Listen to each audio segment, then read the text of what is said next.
We started the Barossa Valley Cheese Company in 2003. March 2003 was our first production. We'd purpose-built the factory and we produce a range of soft cheeses in the white moulds and wash-dried category, so the camemberts and bries, and then the more pungent, smelly cheese.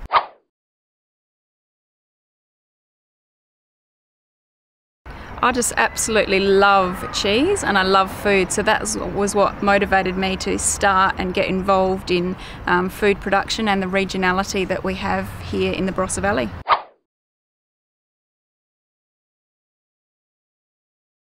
So for my market research for the business before we even started was about getting out there and trying different cheeses to start with, to see what different flavour compounds there were, what people were doing. I started having a look into what was on offer in Australia and then also what was in offer from South Australia, and then just actually talking to people, talking to lots of colleagues and friends and other people that were interested in food and wine and what they were really searching for and what they really loved.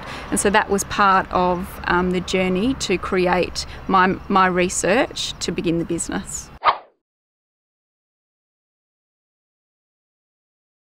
I actually am glad that I didn't know anything when I started, and the reason being is because the more that I did know, the less likely I would have taken the jump into business and starting the business, because I think you can develop a little bit of a fear with the more things that you know if you go in too deep with your knowledge. So you understand it, do your market research, understand what you're getting involved in, but there's a few things that you just need to be prepared. It's like going out sailing, you've got to have everything on board, ready to go, just in case, but you will come across some really big challenges, and that's when you find out really whether you've actually done your foundation work first.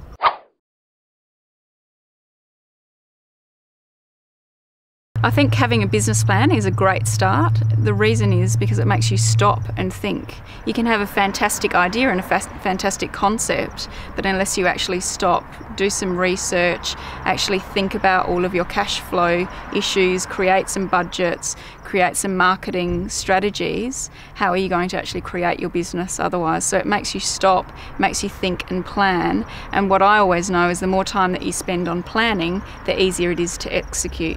So 80% of the time was setting up planning. We spent 2 years actually designing the products that we were going to make, designing the factory that we're making them in, and designing how we were actually going to start selling those products and what we were planning to do for the next 3 years.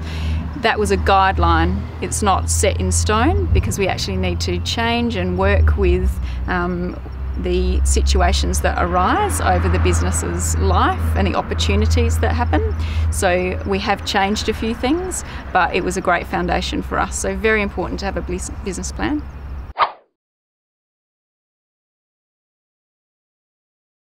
Our online strategy started basically in 2005. When we started the business in 2003, there wasn't a very strong online presence, but by 2005-2006, we saw that it was really important to have a website to start with and to be able to communicate our story and our products through that website.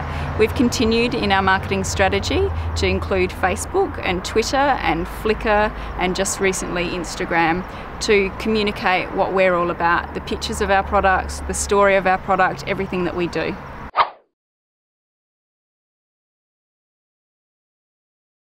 One of the most important things for me is actually working on the business through a series of forum groups that I'm involved in.